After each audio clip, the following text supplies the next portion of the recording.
Em nome do Pai, do Filho e do Espírito Santo. Amém. Evangelho de nosso Senhor Jesus Cristo, segundo João, capítulo 4, versículo 5 e seguintes. Chegou, pois, a uma localidade da Samaria chamada Sicar, junto das terras de Jacó, que ele havia dado a seu filho José. Ali havia o poço de Jacó, e Jesus, fatigado da viagem, sentou-se à beira do poço. Era por volta do meio-dia. Veio uma mulher da Samaria tirar água, pediu-lhe: dá-me de beber, pois os discípulos tinham ido a comprar mantimentos lá na cidade.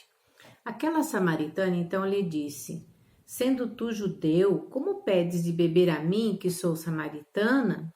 Pois os judeus não se comunicam com os samaritanos.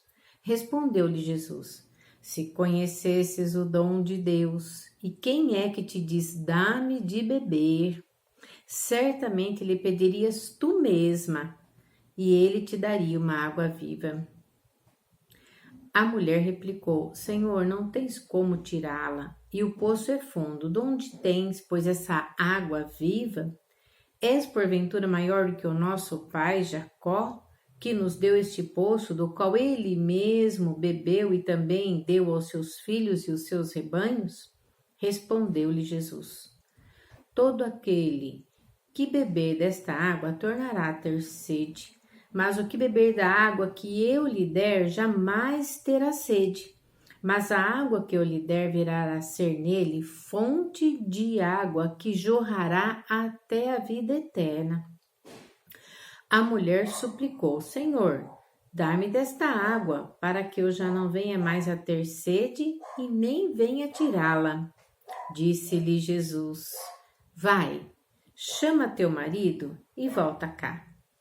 A mulher respondeu: não tenho marido. Disse Jesus: tens razão em dizer que não tens marido. Tivesse 5, e o que agora tens não é teu. Nisso dissestes uma verdade. Senhor, disse-lhe a mulher, vejo que és um profeta. Nossos pais adoraram neste monte, mas vós dizeis que é em Jerusalém que se deve adorar. Jesus respondeu: mulher, acredita-me, vem a hora em que não adorareis o Pai, nem neste monte, nem em Jerusalém. Vós adorais o que não conheceis, nós adoramos o que nós conhecemos. Porque a salvação vem dos judeus. Mas vem a hora, e já chegou, em que os verdadeiros adoradores hão de adorar o Pai em espírito e verdade, e são esses os adoradores que o Pai deseja. Deus é espírito e os seus adoradores devem adorá-lo em espírito e verdade. Respondeu a mulher: sei que deve vir o Messias, que se chama o Cristo. Quando, pois, vier, ele nos fará conhecer todas as coisas. Disse-lhe Jesus: sou eu quem fala contigo. Nisso seus discípulos chegaram, maravilharam-se de que ele estivesse falando com uma mulher. Ninguém, todavia, perguntou: que perguntas a ela ou que falas a ela? A mulher deixou seu cântaro, foi à cidade e disse àqueles homens: vinde e vede, um homem que me contou tudo o que tenho feito. Não seria ele porventura o Cristo? Eles saíram da cidade e vieram ter com Jesus. Entretanto, os discípulos lhe pediram: mestre, come primeiro. Mas ele lhe disse: tenho um alimento para comer que vós não conheceis. Os discípulos perguntaram uns aos outros: alguém lhe teria trazido de comer? Disse-lhe Jesus: meu alimento é fazer a vontade daquele que me enviou a cumprir a sua obra. Não dizeis vós que ainda há 4 meses e vem a colheita? Eis que vos digo: levantai os vossos olhos e vedes os campos, porque já estão brancos a ceifa. O que ceifa recebe o salário e ajunta o fruto para a vida eterna. Assim, o semeador e o ceifador juntarão e se regozijarão. Porque eis que se pode dizer com toda a verdade: um é o que semeia, outro é o que ceifa. Enviei-vos a ceifar, onde não tendes trabalhado. Outros trabalharam e vós entrastes nos seus trabalhos. Muitos foram os samaritanos daquela cidade que creram nele por causa da palavra daquela mulher, pois lhe declarara: ele me disse tudo quanto tenho feito. Assim, quando os samaritanos foram ter com ele, pediram que ficassem com eles. Eles permaneceram ali 2 dias. Ainda muitos outros creram nele por causa das suas palavras e já diziam: já não é por causa da tua declaração que cremos, mas nós mesmos ouvimos ser este verdadeiramente o Salvador do mundo. Palavras da salvação. Glória a vós, Senhor. Que as palavras do Santo Evangelho nos cure, nos liberte, nos renove e nos leve à vida eterna. Essa leitura é um pouco comprida, mas ela é extensa, mas ao mesmo tempo é muito rica. E eu gostaria que vocês prestassem bem atenção na riqueza dos detalhes. Primeiramente, eu quero me ater aqui que Jesus chegou e sentou-se ao poço. Ele sentou do lado do poço, porque ele sabia que alguém iria chegar ali para buscar água. E sabe que horas era? Meio-dia.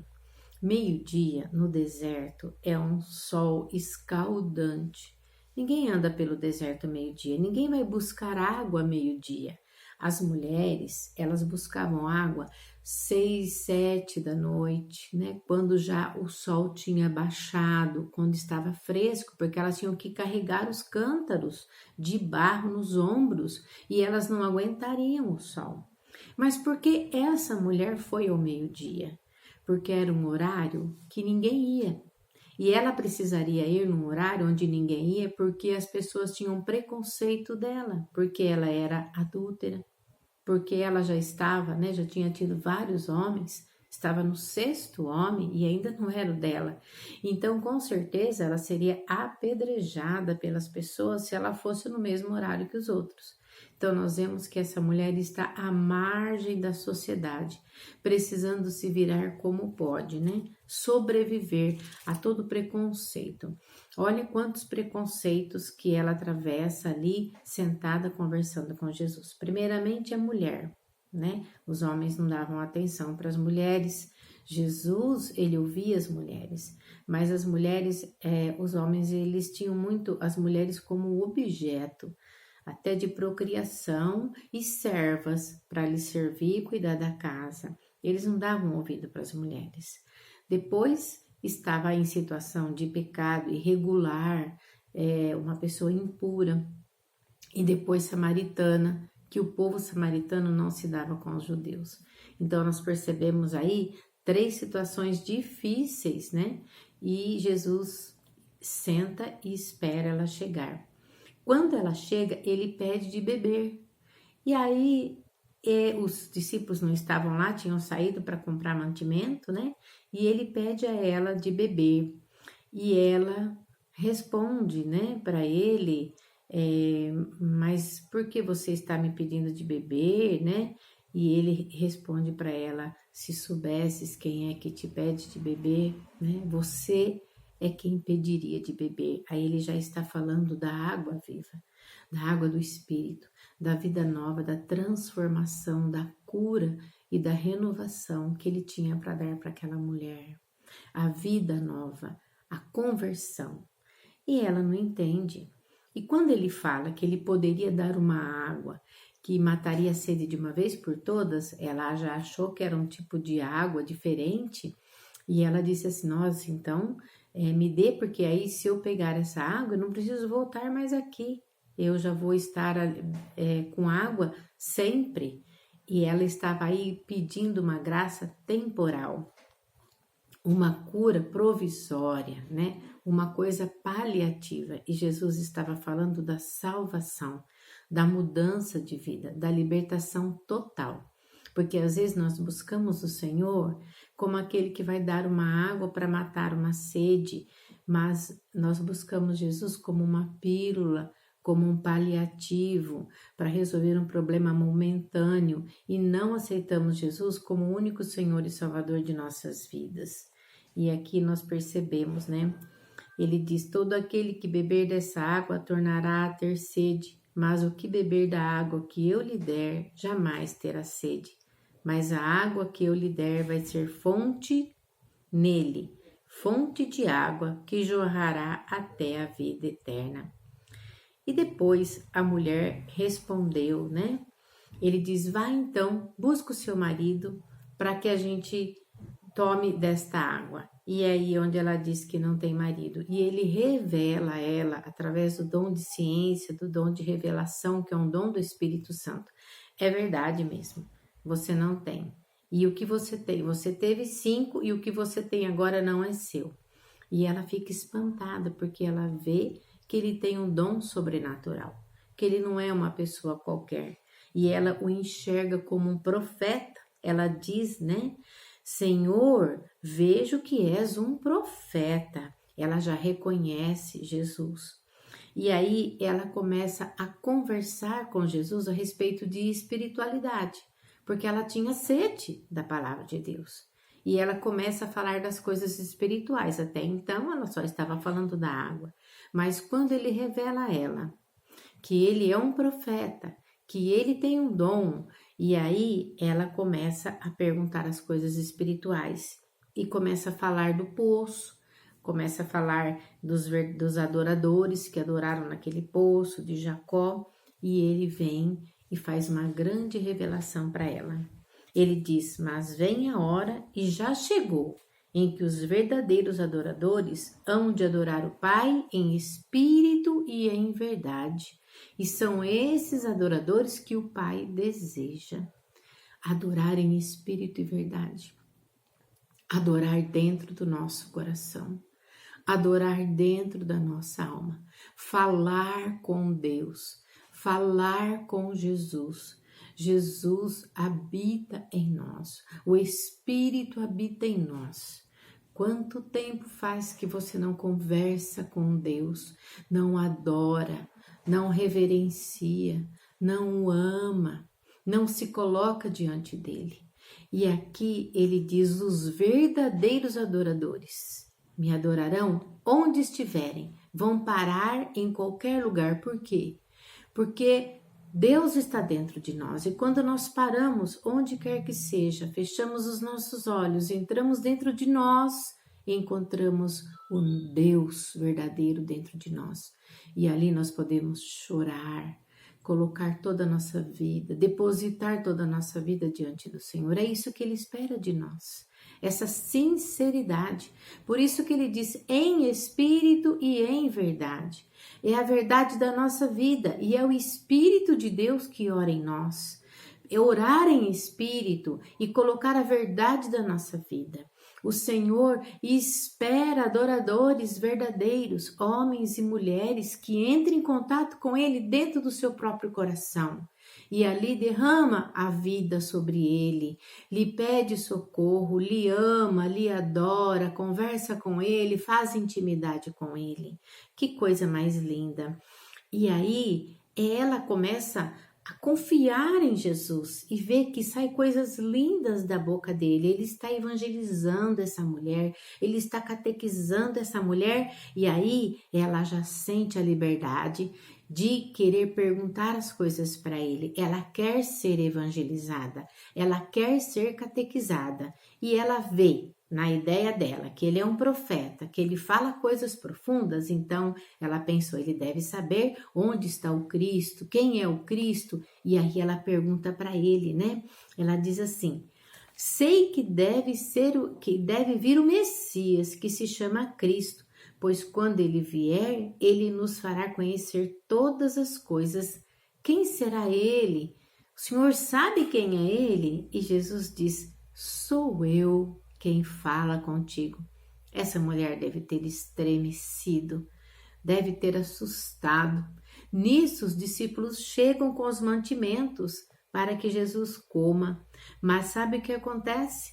Enquanto os discípulos estão falando com Jesus, perguntando se Jesus estava bem, se Jesus queria comer, a mulher deixou o seu cântaro, deixou o seu vaso, o seu jarro de água, o objeto pelo qual ela tinha ido lá no poço.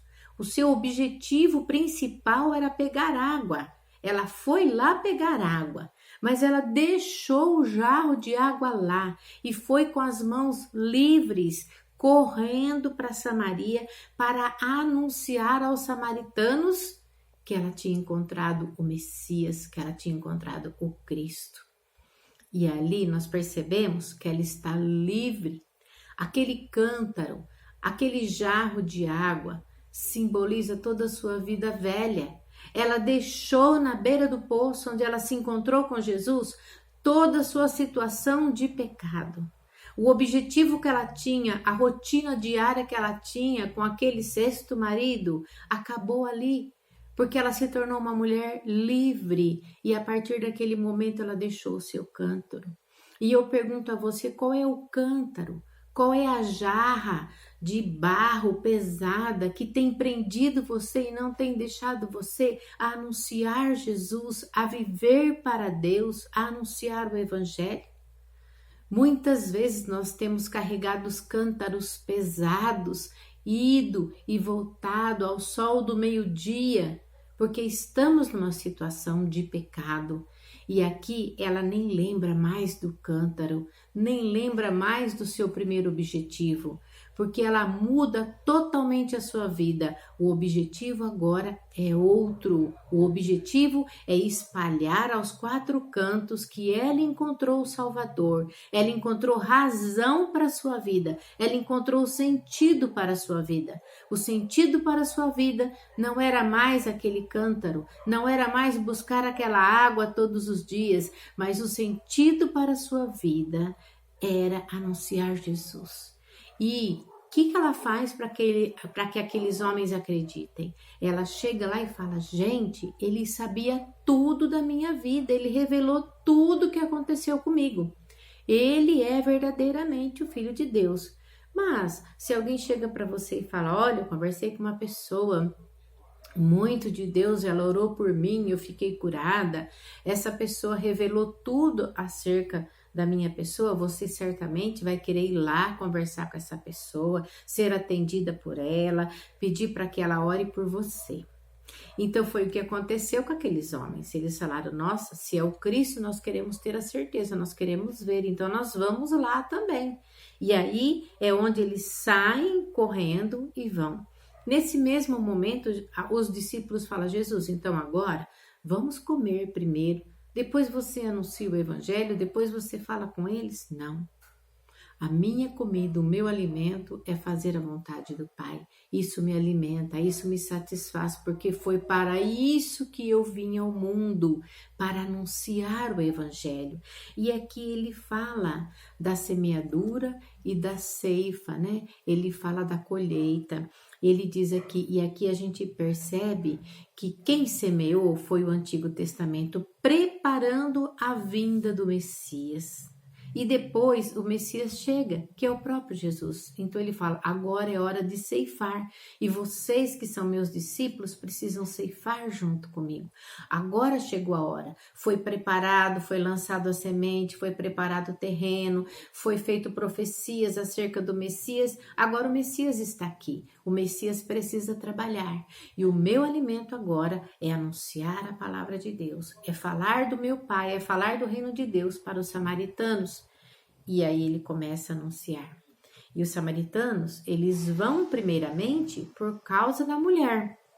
Ela foi o veículo pelo qual a palavra chegou até eles. Ela chamou eles, né? Ela foi a isca, entre aspas, aí, para chamar aqueles homens. Mas depois foi a palavra de Jesus, o próprio Jesus, que libertou, curou e levou à conversão aqueles homens. Nós também. Depende de tudo que Deus fez na nossa vida, de acordo com todas as maravilhas que Deus realizou em nós, nós falamos, vamos seguir Jesus, porque Jesus verdadeiramente é o Filho de Deus e as pessoas vêm através de nós, mas é de Jesus que elas bebem. É Jesus quem tem a cura, é Jesus quem tem a salvação. Nós somos apenas o canal da graça de Deus. Quem faz todas as coisas, quem realiza todas as coisas é Jesus, não somos nós. Amém? Que as palavras de Jesus possam nos fortalecer no dia de hoje.